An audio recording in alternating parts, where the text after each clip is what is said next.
My dear friends, welcome in vision chemistry classes. आज की class में पढ़ेंगे शुष्क सेल। क्या पढ़ेंगे? शुष्क सेल एवं इसकी संरचना, कार्यविधि एवं नामांकित चित्र।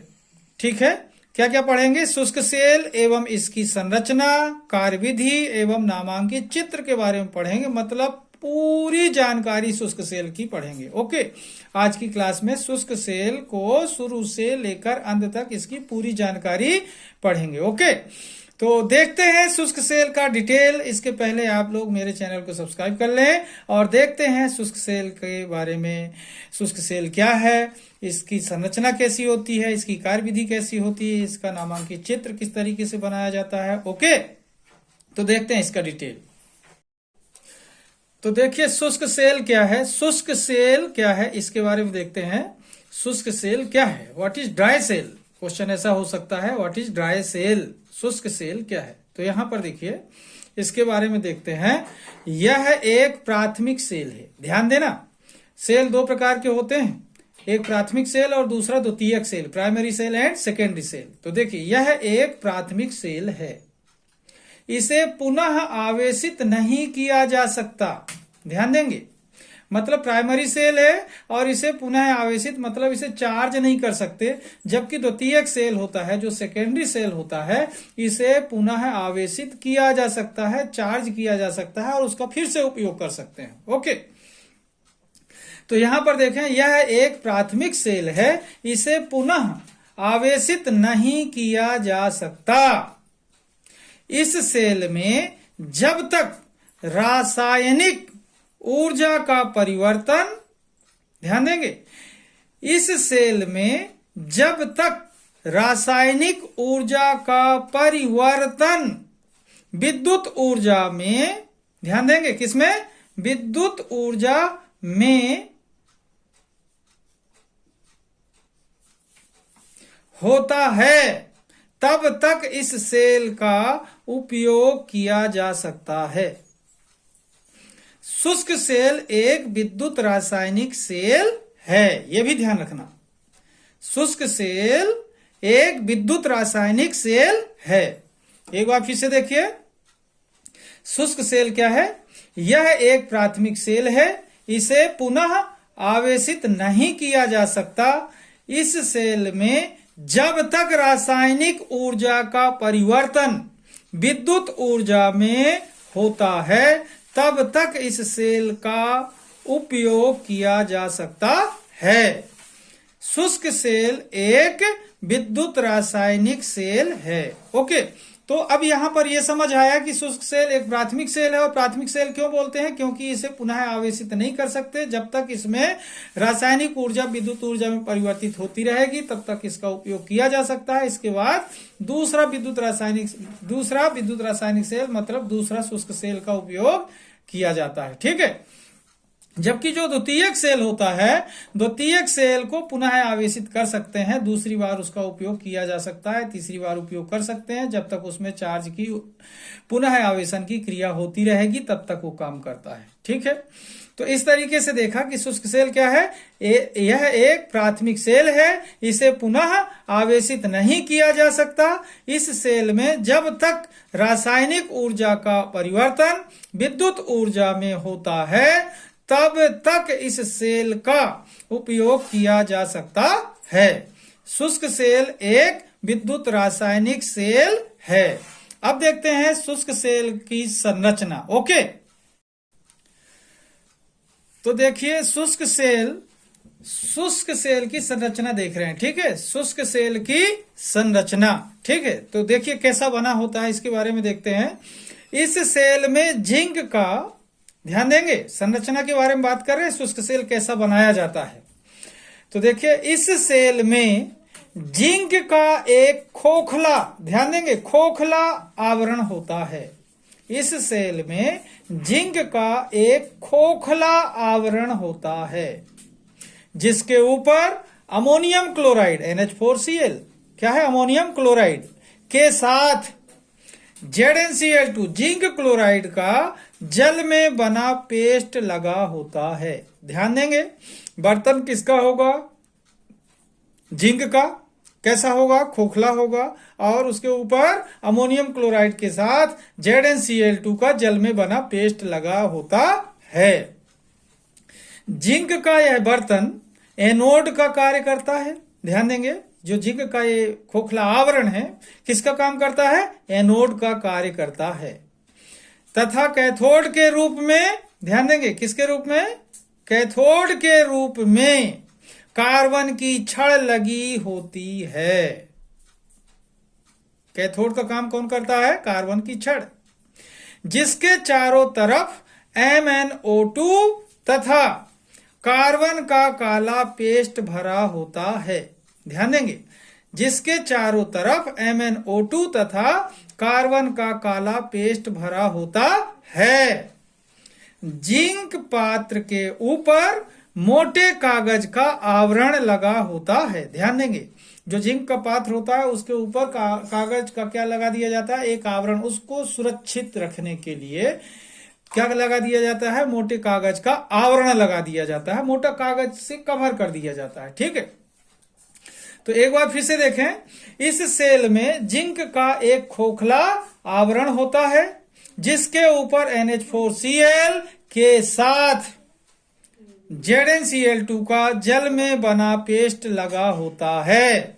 जिंक का यह बर्तन एनोड का कार्य करता है तथा कैथोड के रूप में कार्बन की छड़ लगी होती है, जिसके चारों तरफ MnO2 तथा कार्बन का काला पेस्ट भरा होता है। जिंक पात्र के ऊपर मोटे कागज का आवरण लगा होता है। ध्यान दें, यहां से समझ आया होगा कि शुष्क सेल है। शुष्क सेल में ध्यान दें कि एनोड कौन है, जिंक का बर्तन, कैथोड कौन है, कार्बन की छड़, तो विद्युत अपघट्य कौन होगा, NH4Cl, जो ZnCl2 के जलीय पेस्ट के रूप में लगा होता है। ध्यान देंगे, NH4Cl ammonium chloride and ZnCl2 का पेस्ट जो लगा होता है ये कहलाता है इलेक्ट्रोलाइट, विद्युत अपघट्य का काम करता है। तो इस तरीके से जिंक का बर्तन एनोड, कार्बन की छड़ कैथोड, NH4Cl तथा ZnCl2 का जलीय पेस्ट क्या होगा, विद्युत अपघट्य। तीनों चीज पता चल गई, सेल में तीन ही बातें होती हैं, एनोड, कैथोड और विद्युत अपघट्य। तो एनोड कौन, जिंक, कैथोड कौन, कार्बन, और विद्युत अपघट्य कौन, अमोनियम क्लोराइड का ZnCl2 के साथ बना जल में पेस्ट। ओके, एक बार फिर से देखें संरचना।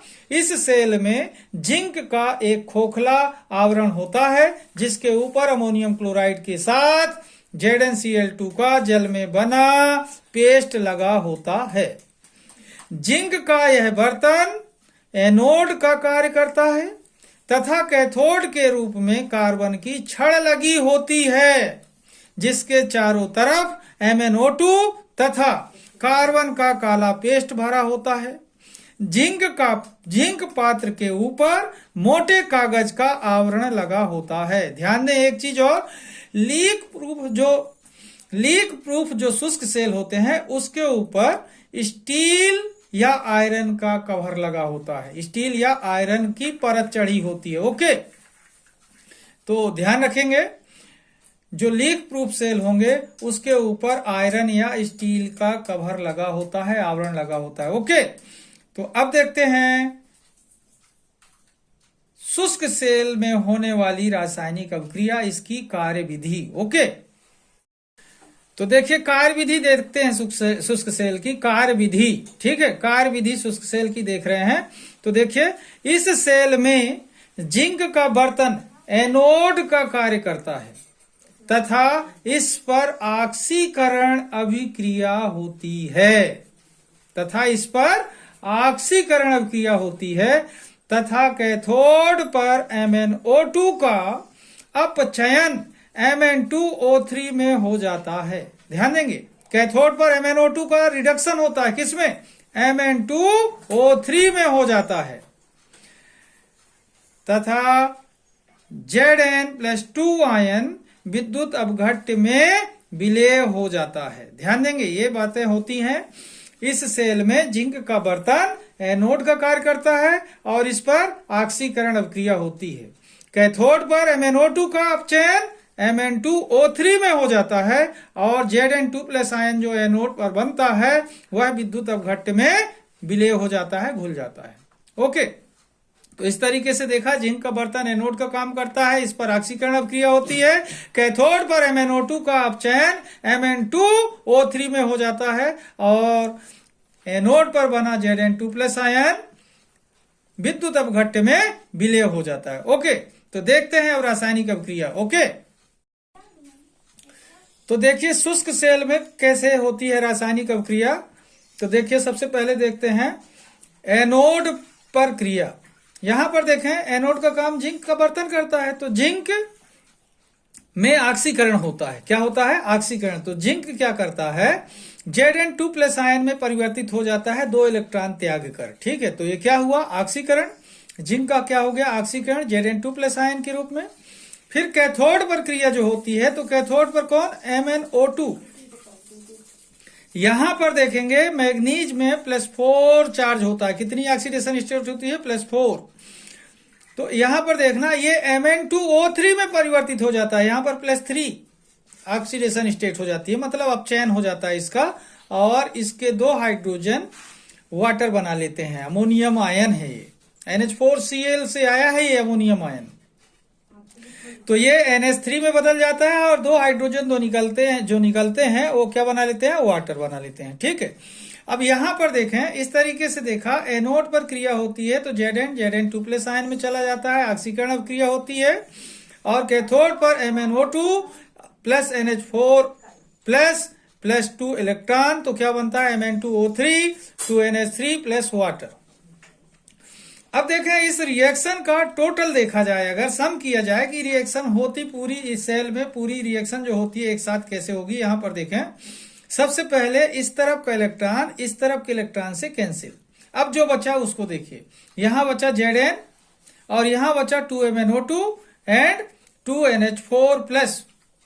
इसके बाद इसकल टू यहां बचा Zn2 प्लस आयन, इधर Mn2O3 2NH3 and H2O। Okay, एक साथ लिखने पर ये अभिक्रिया का क्या हो गया? योग हो गया। ओके, यहां पर देखें क्या हो गया? Zn plus MnO2 plus NH4 plus equal to Zn2 plus Mn2O3 plus 2NH3 plus H2O।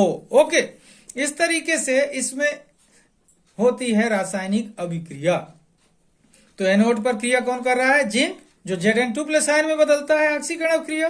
Cathode पर क्रिया कौन करता है? यहां पर देखें MnO2 NH4 प्लस, तो Mn2O3 2NH3 एंड वाटर बनता है। सम किया तो Zn plus 2MnO2 plus 2NH4 plus ammonium ion equal to Zn2 plus ion plus Mn2O3 plus 2NH3 plus water. Electron से इलेक्ट्रॉन क्या हो जाते हैं? कैंसिल हो जाते हैं। ओके, अब देखते हैं शुष्क सेल में थोड़ा और आगे है। तो देखिए रासायनिक अभिक्रिया में देखा अपन ने कि क्या हुआ कि इस प्रकार कैथोड पर मैग्नीज का +4 ऑक्सीकरण अवस्था से +3 ऑक्सीकरण अवस्था में अपचयन हो जाता है। ठीक है, कैथोड पर क्या हुआ? मैग्नीज का +4 ऑक्सीकरण अवस्था से +3 ऑक्सीकरण अवस्था में अपचयन हो जाता है।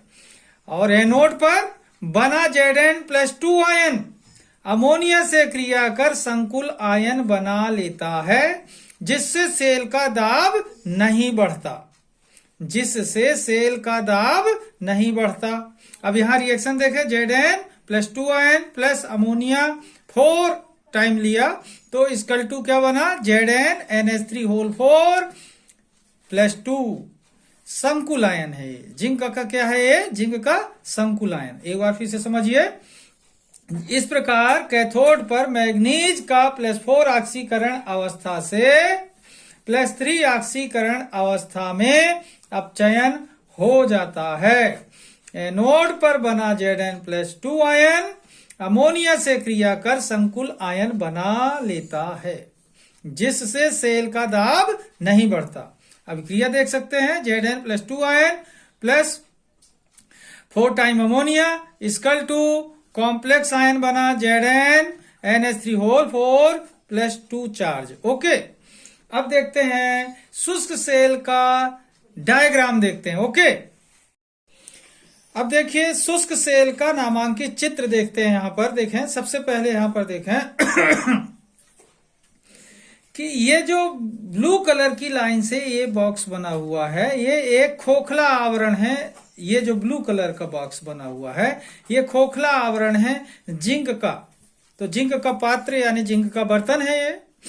इसके बाद यहां पर देखना, बाहर एक ब्लैक कलर की लाइन दिखाया हूं मैं, जो कागज का आवरण है। ठीक है, इसके बाद जिंक के बर्तन के अंदर यहां पर जो ब्लू कलर का से मटेरियल भरा हुआ है, ये NH4Cl प्लस ZnCl2 का पेस्ट है। उसके अंदर देखना ये ब्लैक कलर से सेपरेट करके रखा गया है, जिसमें देखना MnO2 प्लस कार्बन का पेस्ट भरा हुआ है। ठीक है, और ये जो ब्लैक कलर की एक लाइन बनी हुई है जो कि कार्बन की छड़ है, और ये जो यहाँ पर पैकिंग दी गई है ये पिच की सील है, और ये जो है ये धातु की टोपी है, और ये प्लस चार्ज का काम करती है, धन आवेशित होती है, कैथोड कहलाती है। ठीक है, कार्बन की छड़ है जिस पर पीतल या कॉपर की टोपी लगी रहती है, इसलिए धातु की टोपी लिखा है। किसका काम करती है कार्बन की छड़? कैथोड का, प्लस चार्ज वाली। और ये जो बॉक्स था जिंक का बर्तन है माइनस चार्ज वाला, किसका काम करता है? एनोड का काम करता है। किसका काम करता है? एनोड का काम करता है। ओके, तो इस तरीके से देखें, इसका नामांकित चित्र आप लोग सीख लेंगे और बहुत ही आसान है बनाना इसको। ठीक है, और एक चीज मैं बता दूं, ये जो सेल है, इस सेल का जो वोल्टेज होता है वह 1.25 से 1.5 वोल्ट होता है। ओके, तो देखते हैं आगे थोड़ा सा। ओके, तो देखिए शुष्क सेल का वोल्टेज, शुष्क सेल का वोल्टेज 1.25 वोल्ट से 1.5 वोल्ट के मध्य होता है। ठीक है, मतलब ये अधिकतम 1.25 वोल्ट से 1.5 वोल्ट का होता है, मतलब 1.5 वोल्ट तक का होता है। 1.25 वोल्ट से 1.5 वोल्ट तक का होता है शुष्क सेल। ठीक है, तो इस तरीके से देखा कि शुष्क सेल का वोल्टेज 1.25 वोल्ट से 1.5 वोल्ट के मध्य होता है। ओके, इस तरीके से देखें, आपने देखा पूरा शुष्क सेल किसे कहते हैं, शुष्क सेल का संरचना समझाइए, शुष्क सेल की रासायनिक अभिक्रिया समझाइए, और शुष्क सेल का नामांकित चित्र बनाइए। किसी भी तरीके से क्वेश्चन आए, आप लोग इसे पढ़ेंगे तो आपसे बन जाएगा। ठीक है, तो अब इस प्रकार से आपने देखा कि शुष्क सेल का जो वोल्टेज होता है 1.25 वोल्ट से 1.5 वोल्ट के मध्य होता है। इस तरीके से शुष्क सेल का एक पूरा आंसर आपके सामने प्रस्तुत कर दिया है मैंने, जो कि बहुत ही आसान है। एक बार वीडियो देखेंगे और सुनेंगे तो आपको शुष्क सेल की पूरी जानकारी मिल जाएगी और एक ही बार में याद हो जाएगी। ठीक है, तो आज की क्लास को मैं यहीं पर समाप्त करता हूं। जिन लोगों ने मेरे चैनल को सब्सक्राइब ना किया हो तो सब्सक्राइब कर लें और मेरा सहयोग करें। तब तक के लिए धन्यवाद। जय हिंद, जय भारत।